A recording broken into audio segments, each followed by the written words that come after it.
Heute geht es nach Harajuku, denn dort hat ein neues Café eröffnet, was sehr, sehr interessant für mich ist. Anstatt Kaiten Sushi, wo das Sushi im Kreis fährt, fahren da nämlich kleine Süßigkeiten im Kreis und man kann sich 40 Minuten lang vollstopfen. Und das möchten wir heute mal ausprobieren.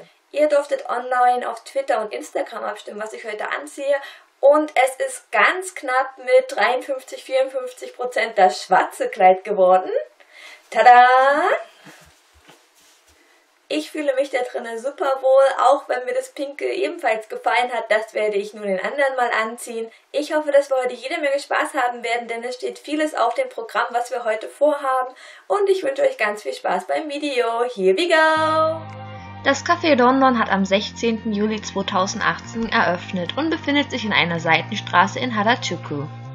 Vor allem am Wochenende ist dort meist viel los.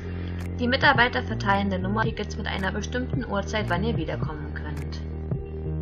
Beim Kaiten Suites handelt es sich um ein All-You-Can-Eat. Das heißt, ihr könnt 40 Minuten lang für 1800 Yen so viel essen, wie ihr möchtet. Dazu gibt es ein Getränk. Und wenn ihr das Café auf der Line-App als Freund hinzufügt, bekommt ihr nochmal 100 Yen Rabatt. Nun aber auf ins Süßigkeitenparadies. Die kleinen Desserts fahren auf einem Laufband an jedem Platz vorbei. Und die Auswahl ist wirklich riesengroß. Neben den Süßigkeiten gibt es auch ab und zu mal etwas Herzhaftes, wie Potato Chips oder Yakisoba-Pan, damit man mal kurz einen anderen Geschmack in den Mund bekommt. Aber ansonsten ist meist alles sehr süß und natürlich auch richtig schön gestaltet. Man kann sich gar nicht entscheiden, was man zuerst essen soll.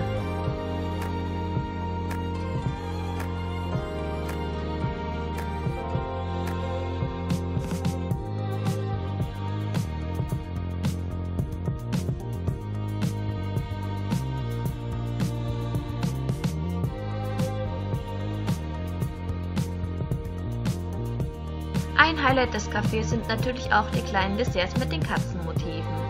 Die sind wirklich absolut niedlich. Aber seht selbst, ich bin jetzt erstmal ruhig und esse.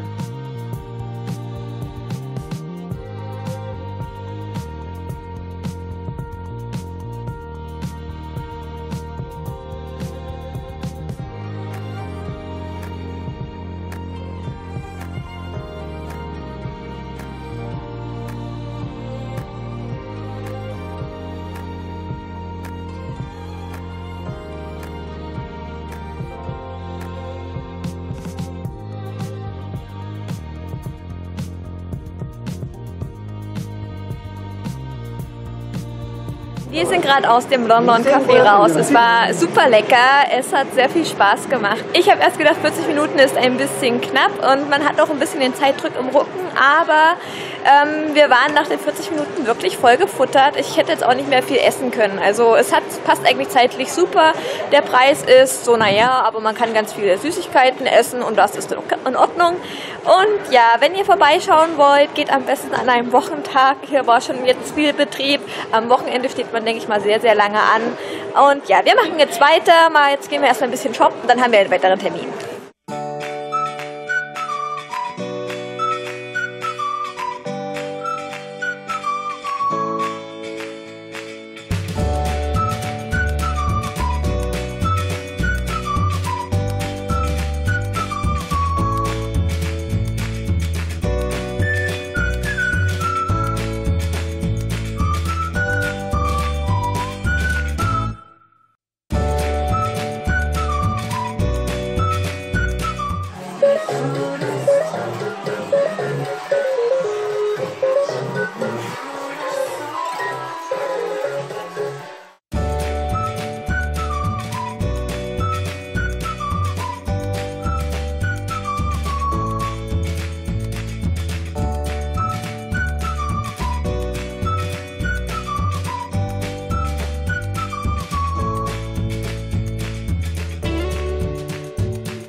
Als nächstes Highlight des Tages hatten wir uns bei einem Mizuhiki-Workshop angemeldet. Das ist die Kunst, Schnüre zu besonderen Formen zu binden. Der Workshop kostet pro Person 1500 Yen und dauert etwa eine Stunde. Uns wurden dabei die Grundlagen des Mizuhiki erklärt und dann konnten wir eine Essstäbchenbank herstellen. Es hat wirklich sehr viel Spaß gemacht und ich möchte in Zukunft mehr mit Mizuhiki machen. Den Link zum Workshop schreibe ich euch in die Infobox, falls ihr auch Interesse habt, es einmal auszuprobieren. Ich kann es nur empfehlen. Und jetzt erstmal eine niedliche Stärkung für zwischendurch.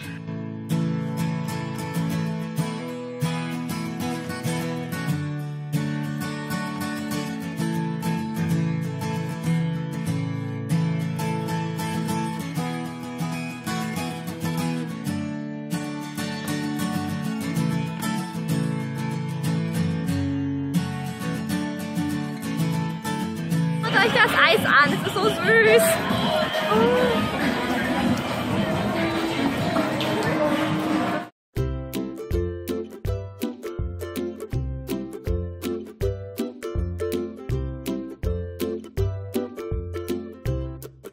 Unser letzter Stopp heute in Harajuku ist das neue Mamishiba Café. Da wollten wir schon eine ganze Weile rein und wir haben es jetzt endlich geschafft. Als wir da waren, haben wir festgestellt, dass es Zeittickets gibt. Das heißt, man geht hin, kauft ein Ticket und bekommt eine Zeit angesagt, wann man wiederkommen darf. Wir hatten jetzt eine Stunde Wartezeit und stehen jetzt an, damit wir endlich reinkommen. Da ist unser Kassenzettel. Yay. Und ja, wir sind jetzt sehr gespannt. Man darf 30 Minuten drinnen bleiben und da werden wir jetzt die Hühnchen Knuddeln lieb haben und alles, was geht. Viel Spaß!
Wir sind jetzt aus dem Mamishiba Café raus. Es war wirklich super süß. Die sind sowas von flauschig und niedlich und es fühlt sich so schön an, die anzufassen. Das Café hat mir sonst sehr gut gefallen. Es waren nicht zu viele Menschen drin. Es sind recht viele Hunde auch da, die man streicheln kann. Die kommen sogar zu einem. Einer hat regelmäßig bei jemandem auf dem Fuß geschlafen. Das war richtig süß. Und ja, es ist, wie ihr wahrscheinlich im Hintergrund sehen könnt, mitten auf der Takeshita-dori. Also hier ist jede Menge los. Und ja, das war auch unser Harajuku-Tag. Ich hoffe, er hat euch gefallen. Wie immer würde ich mich über Däumchen hoch und Kommentare